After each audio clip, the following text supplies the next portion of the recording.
I hear a squirrel up here. I work at the Eliminex. I'm not here for a squirrel job. I'm actually spraying for cockroaches. But I know there's a squirrel getting in through the back corner over here, through the soffit back here, some scratching. Let's see if we can catch him in action here.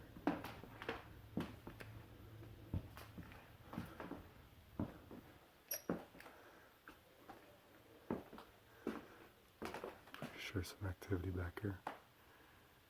They heard me coming.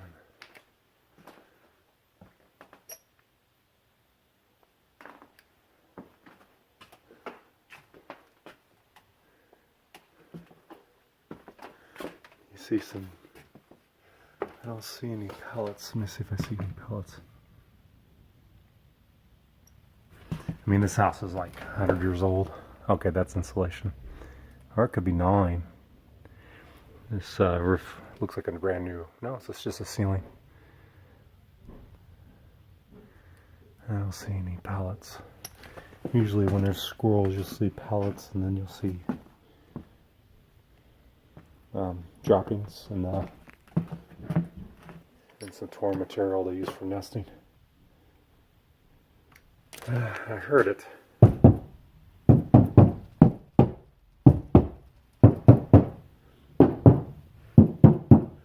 That's why I do my trapping in the on the outside, because there's you hear the activity, scratching. It looks like there's gaps where they could come through. I see gaps on the bottom. Yeah, they could come through because the soffit extends, so they can run throughout the soffit on the outside, and then get in for whatever reason if it gets really too cold. But at this time they're getting garbage food from the back. And this attic fan is not even hooked up. Look at that. Yeah, you can see. You see how animals were getting through here. I'm afraid to stick my hand up there. But yeah, you can see how animals squeezed in. Squirrel got in here. See this really thin wire and how it's bent down? And then the fans like running across a bit. Looks like, I don't know if it's new, but it was never installed. They just installed the fan but never hooked it up to electric. Very odd. But see this really cheap wire on these attic fans? It's just really cheap. So the solution, luckily in this house, we could just wire it off right here. You know, cut this screen so it's not rubbing against the blades. You know, they probably disconnected it because of the noise. I would, you know, push that screen back.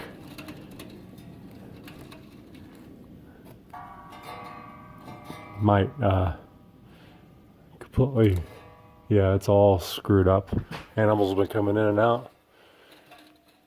I would just take all the screening out, and since it's such a high-pitched roof and I can get access from the inside, I will just put a hardware wire and tack it on from the inside so nothing can get in. And you can tell possibly, well, you see some urine. I don't think that's water. I mean, this is a serious amount of rain. But you can see some activity, some straw activity. There are squirrels coming in and out. But everything's wide open. They can get in if they want. This attic probably had a leak. And they were trying to probably find out where the leak is and probably did some repair. See how they reinforced around the chimney. They reinforced the roof because it got weaker. Probably we were looking for leaks, and they fixed it. But I can hear squirrel activity back here.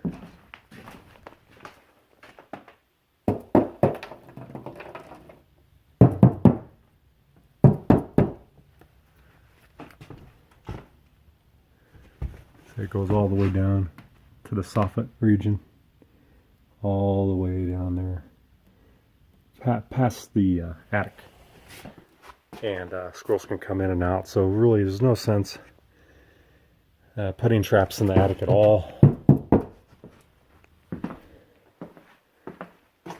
If just put the traps outside where they're getting the food. Get proper trash cans, the expensive kind, with the lids are always attached. You know, the ones with wheels, and you can just put the lid on it. It's all one piece. It's worth extra money. It's worth paying $40 for a trash can than going cheap and try to get one for 10, and then they can chew on the bottom, and the lids are never on. See this one, and then next to the house, really cheap garbage can like that where they're just open, and the squirrels just come in, and before you know it, you have like 15 squirrels in your house. And then once they get loose into the house, then I get the call, and then, do you see the squirrels? And I tell them what I have to do, and it doesn't make sense to them, you know. But I have, you know, you can see some activity here. There squirrel was in here, so you can see the urine. Yeah, there's some activity. What's this? I don't know. Look at that. The squirrel chewed a hole. He's chewing. That's crazy, right? So I know what to do with this house. They're not calling me about squirrels. I'm going to go ahead and document this and put this in my CRM, customer retention manager, or customer reminder manager. I'll put this, document all this, and we already have like the owners and the one of the workers actually saw the squirrel go in, so you know they'll get first chance at trying to solve it. But in the meantime, I'll just keep contacting them and you know talking about, giving suggestions, and you know if they hire me, you know I'll have everything ready to propose to them and get work on it fast. You know, we're just not out for the quick sale. Some of it is, you know, give some advice, enough advice where you know they'll feel, they'll understand the solution that's needed, and they'll realize it is a pretty overwhelming task. And most contractors that do, you know, handyman stuff, they won't see it worth the headache because they're, you know, not familiar. That, you know, they'll be probably told to, you know, patch the hole, but it's more than that. You know, squirrels can just, if they want to get back in, they'll find a way in your house. They can chew through solid wood.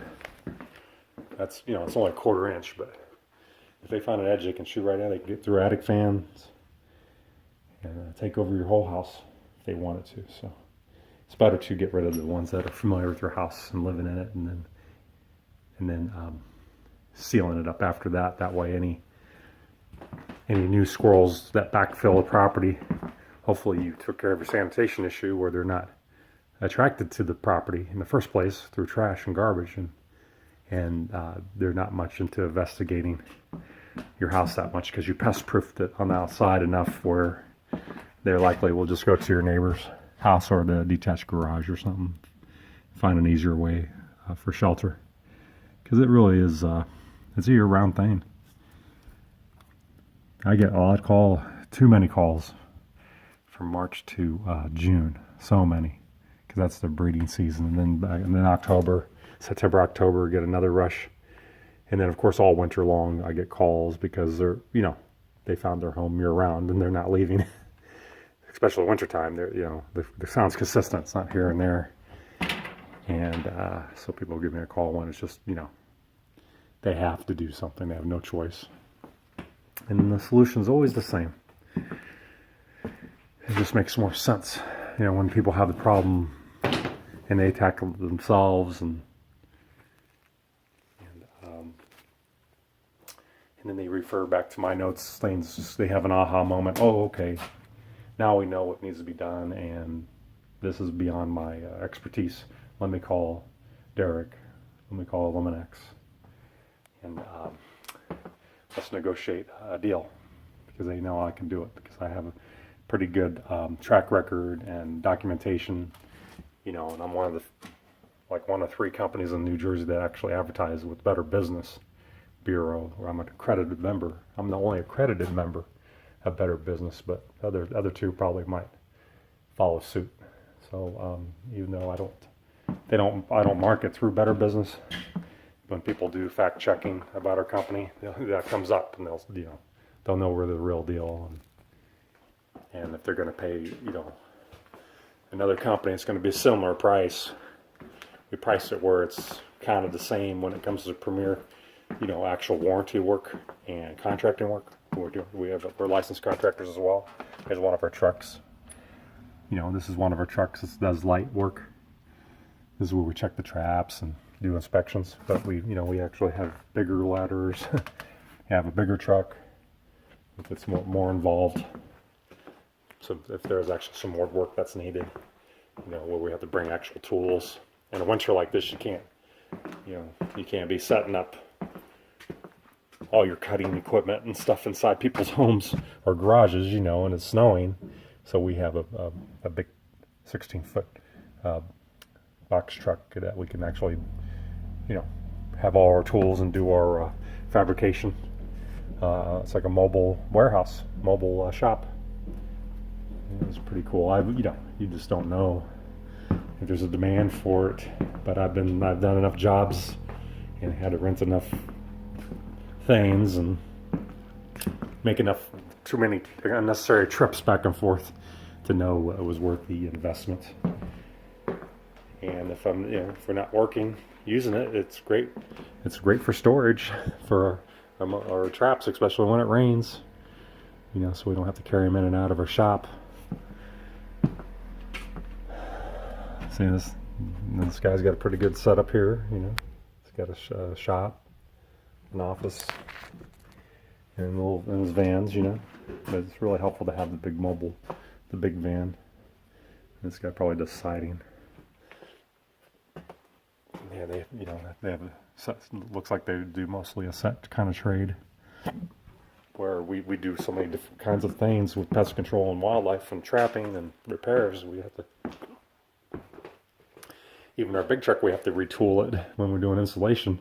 Our truck is halfway full of the insulation, So we have to be prepared for all types of jobs, but the jobs are always in the realm of our expertise, which is wildlife control and pest proofing and cleanup, remediation to the extent of just like insulation work. That's about it. And then vacuuming and sanitizing. We don't get too much more involved. We don't do roofing, but we'll do pest proofing. And then if roofing's really needed, we can recommend somebody, or you can find someone on your own. All right. Well, I was hoping I turned on this video because I was hoping we would discover the squirrel. I heard some scratching, but they get really quiet when they heard me. So, all right, Derek, Eliminex, have a good day.